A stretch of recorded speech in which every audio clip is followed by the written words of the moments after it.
जय हिंद। हम लोग पिछले वीडियो में पढ़े थे वर्ण के परिचय। इस वीडियो में हम लोग पढ़ने वाले हैं वर्ण के प्रकार, यानी वर्ण जो है वो कितने प्रकार के होते हैं। तो आइए हम लोग वर्ण के कितने प्रकार के होते हैं। वर्ण जो होते हैं वर्ण आपका दो प्रकार के होते हैं, स्वर और वर्ण और आपका व्यंजन वर्ण। वर्ण कितने प्रकार के होते हैं? वर्ण आपका दो प्रकार के होते हैं, स्वर वर्ण और व्यंजन वर्ण। हम लोग इस वीडियो में केवल हम लोग स्वर वर्ण के बारे में बात करेंगे और व्यंजन वर्ण का बात जो हम लोग नेक्स्ट वीडियो में करेंगे। स्वर वर्ण हम किसे कहते हैं? स्वर वर्ण हम किसे कहते हैं? स्वर वर्ण उन वर्णों को कहते हैं जिनका उच्चारण किसी दूसरे वर्ण के सहायता के बिना होता है, उसे हम स्वर वर्ण कहते हैं। स्वर वर्ण के उच्चारण में कंठ और तालु का उपयोग होता है। स्वर वर्ण के उच्चारण में कंठ और तालु का उपयोग होता है, जीभ और ओठ का उपयोग नहीं होता है। जीभ और ओठ का उपयोग नहीं होता है। स्वर वर्ण के कितने प्रकार होते हैं? तो स्वर वर्ण के दो प्रकार होते हैं। स्वर वर्ण के कितने प्रकार होते हैं? स्वर वर्ण के दो प्रकार होते हैं, मूल स्वर और संयुक्त स्वर। कितने प्रकार होते हैं? दो प्रकार होते हैं, मूल स्वर और संयुक्त स्वर।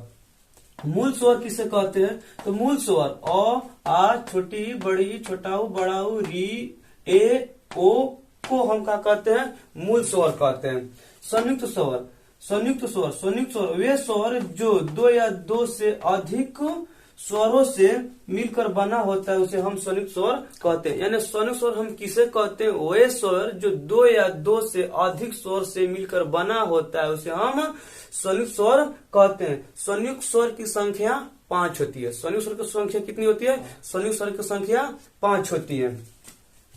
ए, आई, ओ, औ, री, ये कितनी है? 5 होती है। इनके उच्चारण में दो शब्द जुड़ा है। इनके उच्चारण में कितने शब्द जुड़ा हुआ है? दो शब्द जुड़ा हुआ है। उदाहरण में आप लोग देख सकते हैं, अ, आ बराबर ए हुआ है, और धन ए बराबर ए हुआ है, और धन उ बराबर आपका उ हुआ है, ओ धन अ बराबर का अ हुआ है।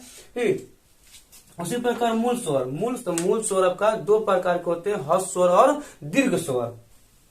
ह्रस्व स्वर हम किसे कहते हैं? ह्रस्व स्वर हम किसे कहते हैं? ह्रस्व स्वर उस स्वर को कहते हैं जिनके उच्चारण में समय कम लगता है। ह्रस्व स्वर किसे कहते हैं? तो ह्रस्व स्वर हम उन स्वर को कहते हैं जिनके उच्चारण में समय कम लगता है। और जैसे में आपका दिया है, जैसे में अ, ई, उ और ई, ये सब क्या आप लोग का है? ह्रस्व स्वर है। कौन स्वर है? ह्रस्व स्वर है। इनके उच्चारण में समय कम लगता है। जैसे हम लोग बोलेंगे अ, समय क्या लग रहा है? कम। ई, समय क्या लग रहा है? कम।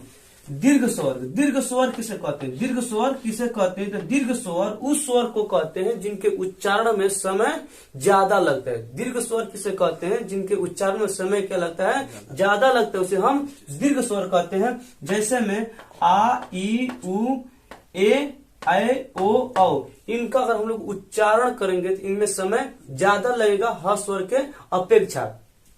जैसे हम लोग ह्रस्व स्वर का उच्चारण कर रहे हैं अ, तो समय कम लग रहा है, जैसे और वही हम लोग दीर्घ स्वर का उच्चारण कर रहे हैं तो इनमें समय ज्यादा लग रहा है। आ यानी क्या है? टाइम को ज्यादा